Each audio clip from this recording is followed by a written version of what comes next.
On sait généralement que les mots ont une histoire. La langue a une histoire. Mais généralement, on ne pense pas que dans la langue, la morphologie a une histoire ou la syntaxe a une histoire. Or, pour comprendre quelle est l'histoire, par exemple, du genre dans les langues romanes, il faut s'intéresser à l'histoire de ce concept. Pourquoi le français et pourquoi les langues romanes accordent-elles une telle importance à la question du genre dans leur façon de concevoir le vocabulaire, de le classer et de l'organiser?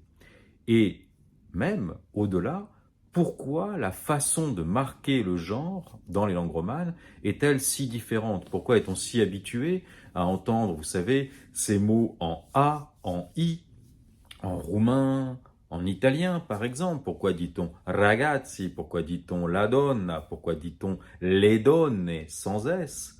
Pourquoi dit-on lupilli en roumain?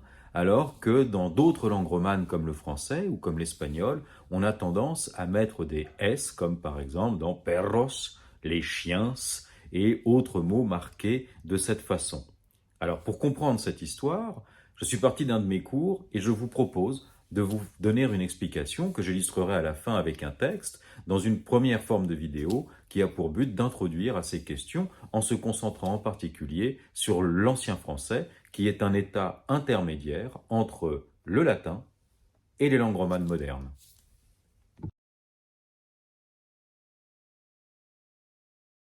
Le latin, c'est au moins des familles de mots et la notion qui est centrale ici, c'est la notion de famille de mots. Ces familles de mots, ça revient à parler de ces histoires de rosa, dominus, ager, kiwis, etc., manus, etc.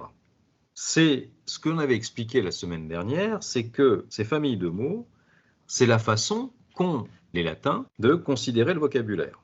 C'est comme ça que les Romains classent leur vocabulaire. Cette façon de considérer le vocabulaire n'est pas la nôtre. Les langues romanes privilégient le genre. C'est tantôt masculin, tantôt féminin. Et quand je dis masculin ou féminin, je veux dire masculin neutre plus féminin. Quand je dis ça, je fais allusion au fait que les Romains avaient cette composante morphologique du genre. Elle est présente ici. Rosa est un mot féminin, mais le mot poeta est un mot masculin. Le mot dominus est masculin, mais le mot populus, lui, il est féminin. Et puis le mot templum, voilà, le mot templum, lui, il est neutre. Guerre est masculin, animal est neutre, et manus est neutre, etc., etc., etc. Donc, je ne dis pas que le genre n'existe pas en latin, mais je dis que la chose qui prime dans l'organisation du vocabulaire, la première chose qui compte, ce n'est pas l'organisation en genre, les familles de mots, mais c'est des familles de mots qui ont à voir avec des critères morphologiques. Le critère du genre, lui, est secondaire. Voilà, le critère du genre est secondaire. Il est important, mais il est secondaire. Alors, ce qui va se passer maintenant dans l'histoire de la langue, c'est le IIIe siècle. En même temps qu'on voit arriver les Francs sur le territoire, on assiste en même temps à une désorganisation de la langue et, par exemple, un élément exemplaire de cette désorganisation, c'est ce qu'on appelle le bouleversement vocalique. Il faut ici s'arrêter pour faire un point sur cette histoire d'arrivée des Francs dans l'Empire romain. Il faut comprendre d'abord que les substrats du français sont liés à l'histoire du latin au moment de la colonisation de la Gaule par César. César rencontre une population qu'il prend d'ailleurs pour des Gallois, c'est pour ça que son ouvrage s'appelle le De Bello Gallico, alors qu'en réalité, il rencontre sans doute des populations celtes, dont depuis Wartburg, on sait qu'elles venaient depuis moins 500 des régions à peu près des Asturies, on les appelle des Celtibères, qui avaient colonisé en l'espace de 5 siècles tout l'espace de ce que nous appelons la Gaule en remontant par le sillon rhodanien. Auparavant, d'autres populations avaient déjà colonisé la Gaule, je pense notamment aux Grecs qui nous ont laissé une forte empreinte dans la toponymie des villes comme Nice, Nicaïa, Agde, Agatetuke, Monaco, Héraclès Monoïkos, sont des traces de cette implantation encore plus ancienne des Grecs, avant même l'arrivée des Celtes, et Wartburg nous apprend également qu'il y a un substrat ligure dans le français, dont le seul héritier est le mot calanque. Lorsque les Romains colonisent la Gaule, ils rentrent, mais leur objectif n'est pas de latiniser la Gaule. Ils ne cherchent pas à latiniser les Celtes qu'ils réduisent très rapidement en esclavage. En réalité, le celte continuera d'être parlé dans les foyers notamment jusqu'à la chute de l'Empire romain au 5e siècle. Et c'est pour ça que beaucoup de mots du vocabulaire français sont héritiers du celte, des mots comme caillou, califourchon, mésange, marne, cendre, chêne évidemment, qui ont à voir avec les réalités qui étaient importantes pour les Celtes et que les Romains n'ont pas cherché à modifier. Mais le celte ne s'écrivait pas, et c'est par le véhicule du latin que ces mots celtes sont rentrés en réalité dans l'histoire. Les Celtes sont une population qui date de la préhistoire, ils viennent de l'âge du bronze, ils n'écrivent pas ou peu, et c'est grâce au latin qu'ils vont latiniser en réalité leur vocabulaire. Ils vont connaître une forme de colonisation extrêmement sévère qui va faire d'eux des citoyens de l'Empire romain, ou plutôt des habitants de l'Empire romain, qui n'accéderont que très difficilement à la citoyenneté. Il leur faut passer soit par la Légion, soit par l'affranchissement. Les choses changent à partir du IIIe siècle, au moment sans doute où, l'Empire romain étant devenu trop grand, l'empereur Caracalla, je prends cet événement simplement pour marquer les esprits, promulgue un édit par lequel il accorde la citoyenneté à tous les habitants de l'Empire.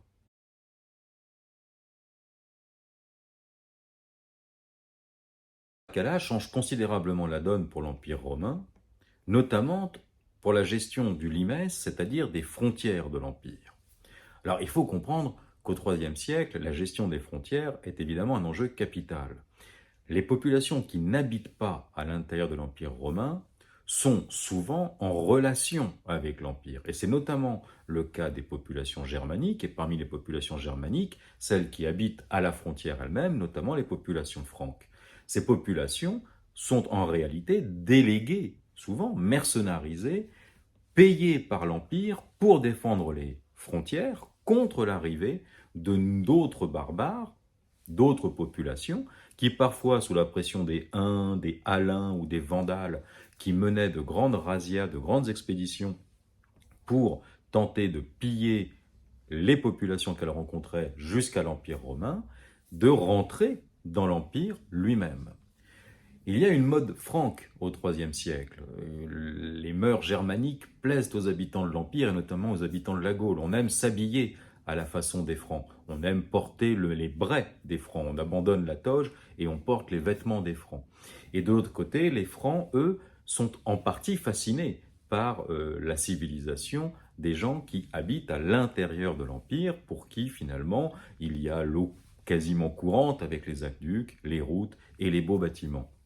Souvent, les Francs eux-mêmes, mercenarisés au service de l'Empire, ont une façon de gérer le pouvoir qui, là encore, fascine ou crée une mode du côté de l'Empire. On connaît la notion de seigneur des anneaux, par exemple, qui est une notion franque par laquelle le seigneur d'une baronnie franque donnait et déléguait son pouvoir à ses hommes de confiance, à ses barons, par la remise d'un anneau qui symbolisait leur union.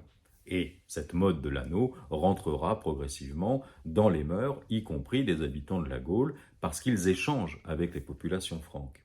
À partir du moment où, par l'édit de Caracalla, tous les habitants de l'Empire deviennent citoyens, moment à partir duquel la notion même d'esclavage s'effondre en réalité, les populations franques vont rentrer dans l'Empire et ils vont rentrer de manière pacifique, ce qui explique très bien d'ailleurs Dumézil dans son ouvrage sur la Gaule, c'est-à-dire qu'ils vont en réalité rentrer et occuper très rapidement des fonctions aristocratiques au sein des communes. Ils vont accéder aux fonctions de maire, prince des palais, ou occuper des fonctions de seigneurs agricoles. Ce sont d'excellents forgerons, ce sont d'excellents paysans, et ils vont très vite s'implanter et se sédentariser, au point que le nom même de leur population, franc, dont on dit qu'elle viendrait à l'origine de l'onomatopée du bruit que fait leur hache bien particulière, la francisque, lorsqu'elle frappe un arbre ou une tête, eh bien, va devenir le latin francus, qui signifie le mot libre. Un peu comme si ces francs incarnaient une certaine forme d'idéal de liberté. Leur sédentarité au sein de l'Empire va leur permettre très rapidement d'épouser les intérêts de l'Empire. Lorsque Clovis, au VIe siècle, prendra le titre de Rex Francorum, en réalité, pour lui, il ne fait aucun doute que, bien qu'il ait en réalité une origine franque, une origine libre, il ne fait aucun doute dans son esprit qu'il est un héritier de l'Empire romain. Le latin est la langue de la législation, et il ne fait aucun doute pour lui que ses intérêts sont les intérêts de la romanité. L'arrivée des Francs au IIIe siècle constitue donc un grand bouleversement dans le rapport qu'entretiennent les populations de l'Empire avec la latinité. Et ce n'est donc pas un hasard si leur présence va bouleverser le rapport à la langue. Les mots du franc vont se latiniser, mais ce que le franc va latiniser, ce que le franc en quelque sorte va perdre en se latinisant, eh bien le latin va en quelque sorte le perdre aussi de son côté en se germanisant progressivement. Tout simplement parce que le latin tel qu'on se l'imagine, le latin classique, n'est pas la langue de communication des Francs, et arrive cette nouvelle forme de latin, un latin romanisé, à l'intérieur duquel la notion de déclinaison, les notions même du rythme de la poésie latine, qui repose sur la quantité de la voyelle, s'effondrent totalement pour laisser place à ce qu'on pourrait appeler une forme de latin d'église, c'est-à-dire un latin romanisé ou en voie de romanisation. Alors, le bouleversement vocalique, qu'est-ce que c'est? Première chose, très importante, il faut comprendre que la langue latine avait une composante qui était extrêmement importante, c'est ce qu'on appelle la quantité de la voyelle. Mais j'y reviens un instant parce que c'est important. La quantité de la voyelle, ça veut dire quoi? Ça veut dire qu'en latin, on fait durer les sons des voyelles. Et long s'écrit et long, ou et bref, qu'on écrit long. Alors, qu'est-ce que ça veut dire? Ça veut dire que, par exemple, un mot comme pera, ça veut dire que ça durait, mettons, 3 millisecondes. En revanche, un mot comme pedem, lui, se prononçait 1 milliseconde. Donc, en latin, il y a et long et bref, au long, au bref, i long, i bref, ou long, ou bref, et puis il y a le A qui est toujours long. Voilà. C'est ce qu'on appelle la quantité de la voyelle. La quantité de la voyelle, elle veut dire que les latins accordaient de l'importance à ce phénomène-là, au même titre que vous faites attention, vous, en français, au fait qu'il y ait, par exemple, des voyelles qui sont, selon l'endroit où elles se trouvent, avec des accents aigus ou graves. Cette quantité de la voyelle, la quantité a un rôle dans la déclinaison. Alors, ce qui va se passer ici, c'est que les Francs qui s'installent au IIIe siècle n'entendent pas la longueur de la voyelle. Ils n'entendent pas la longueur de la voyelle. Par contre, eux, ce qu'ils entendent, eux, ce à quoi ils sont sensibles, eh bien, c'est qu'ils sont sensibles à ce qu'on appelle l'aperture de la voyelle. Ça veut dire que eux opposent le E ouvert et le E fermé. En français, on dit, voilà, comme en français, on oppose père à pied. Alors, ce phénomène-là va avoir donc une conséquence, et à quoi on ajoute le fait que, évidemment, les Francs ne parlent pas latin, eh bien, ce phénomène va avoir pour conséquence une réorganisation du vocabulaire. La langue, l'ensemble de ces phénomènes va donc aboutir, et la réorganisation va faire du genre masculin féminin, les deux familles essentielles de réorganisation des mots. Donc on va passer par ce biais-là. Vous voyez, il n'y a pas une continuité directe entre les familles de mots latines. Ça passe par la réorganisation du vocabulaire ici, pour des raisons morphologiques, qui fait que les mots vont se redistribuer en deux familles. Alors comment ça va se faire? En fait, c'est très simple.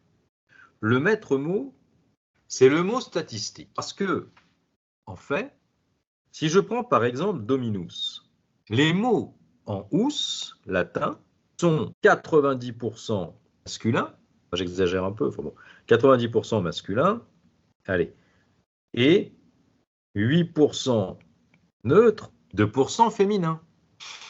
Donc, les mots en ous vont statistiquement absorber tous les mots masculins ou neutres qui vont être refaits en ous.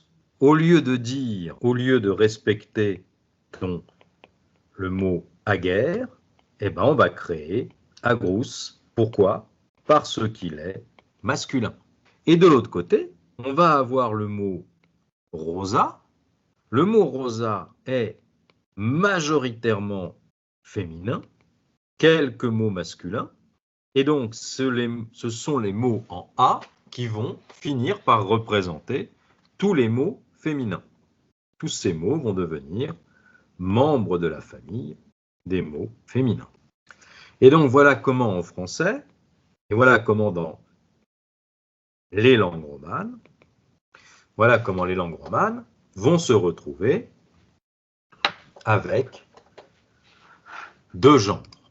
Donc on doit faire un petit point de phonétique historique. Donc je reprends. Toutes les langues romanes ont gardé le A final des mots latins féminins. Dona, pera, vous voyez, j'en suis là.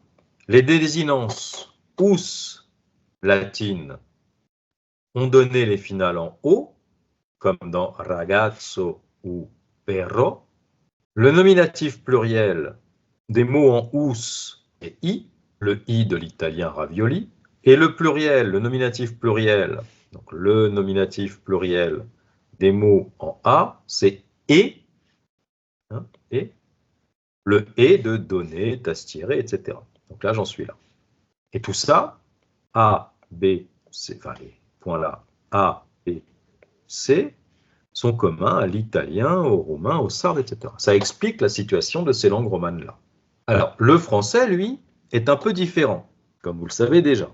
Donc, très simplement, là où je tapote, là, le A final, qui n'est pas tonique, en français, c'est conservé sous la forme de E, voilà, E central.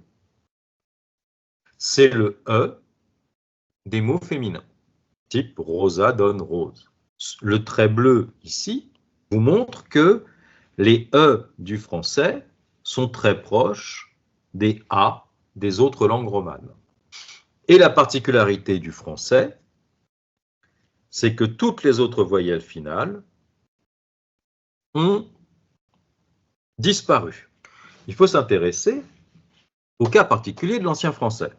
Alors, en fait, le cas particulier de l'ancien français se comprend comme, et c'est ça la phrase magique, c'est l'ancien français est un état intermédiaire entre le latin et les langues modernes.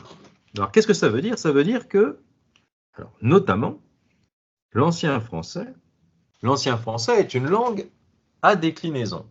Une déclinaison très simple, et différente. L'ancien français, donc je vais mettre ici A, F, comme ancien français. En premier lieu, c'est deux genres. Le genre masculin et le genre féminin. Et l'ancien français, ce sont aussi deux nombres, le singulier et le pluriel. Pour les deux genres, donc, le singulier et le pluriel. Donc, comme en français moderne, d'une certaine façon, j'ai le masculin, le féminin, le singulier et le pluriel.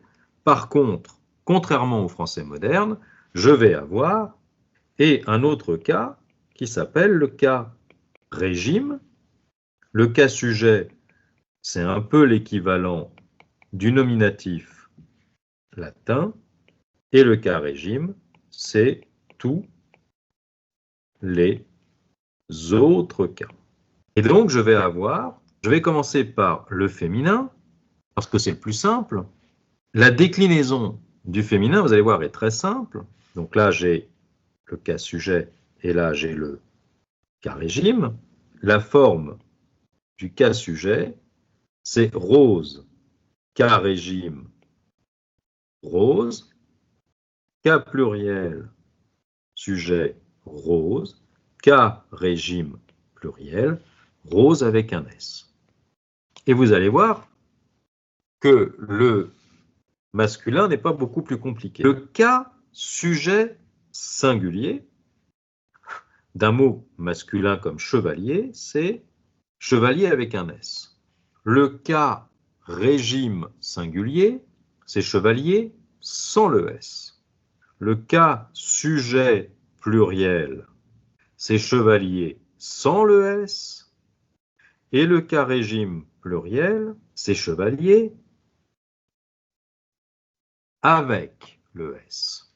Et voilà toute la déclinaison de l'ancien français. L'ancien français est une langue qui connaît une variation ici au cas sujet singulier et au cas régime pluriel. Si vous regardez ici, vous avez le français moderne. Le chevalier, les chevaliers, la rose, les roses. Et c'est d'ailleurs de là que vient la morphologie du français moderne, du cas régime de l'ancien français. Et vous voyez que le cas sujet, ici, est un cas non marqué, sauf pour chevalier, cas sujet singulier, où vous voyez ce S. Cas sujet singulier de Rosa. Pas d'S. Il n'y en a pas en latin. Par contre, cas sujet singulier de Dominus, donc c'est la désinence US qui engendre ce S-là. Et le cas régime pluriel de Dominus, c'est Do, Mi, Os. Donc on a bien deux S ici, mais ces deux S n'ont pas la même origine. Et ici,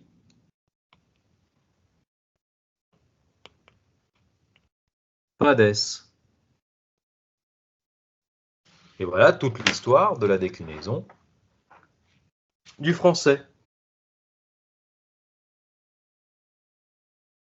Par toute France n'avait que deux manières de gens qui fussent de nulle autorité. Alors, cette phrase-là veut dire il n'y avait que deux sortes de gens. Tout ça, c'est une relative. Et ça veut dire il n'y avait que deux sortes de gens qui avaient du pouvoir en France. Alors, et c'est là où ça devient intéressant, littéralement, car l'hymne du peuple était comme serre.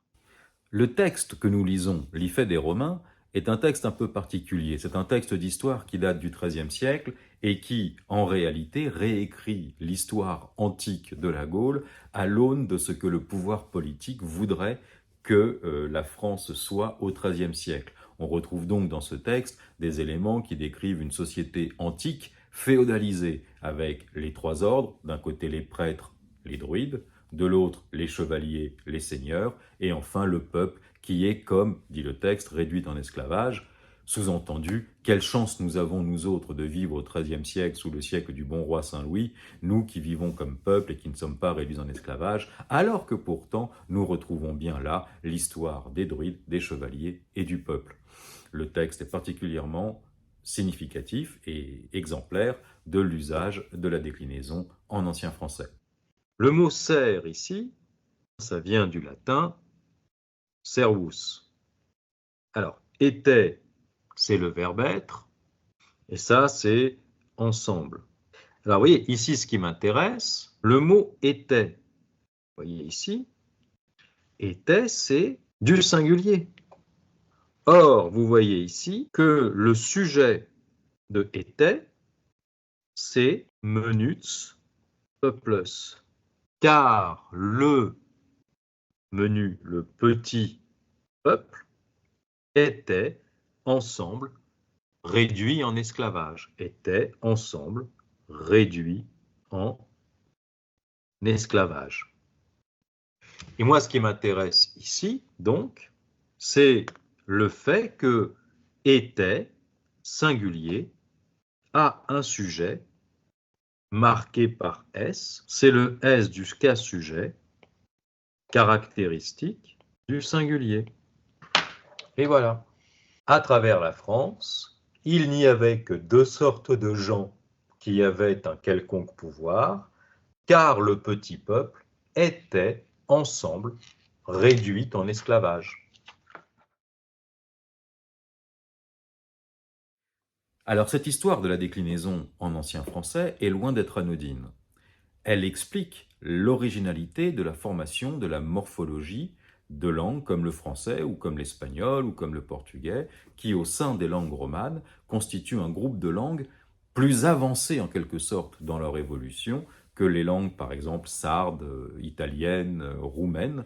Mais c'est au travers de l'histoire de cette morphologie que l'on comprend la constitution de l'histoire de la morphologie des mots en français moderne et dans les langues romanes. Et on comprend qu'à travers l'histoire de cette déclinaison, il y a là tous les éléments qui permettent de comprendre pourquoi, en français, le genre masculin est un genre lié au masculin neutre et pourquoi le féminin est un genre senti comme marqué.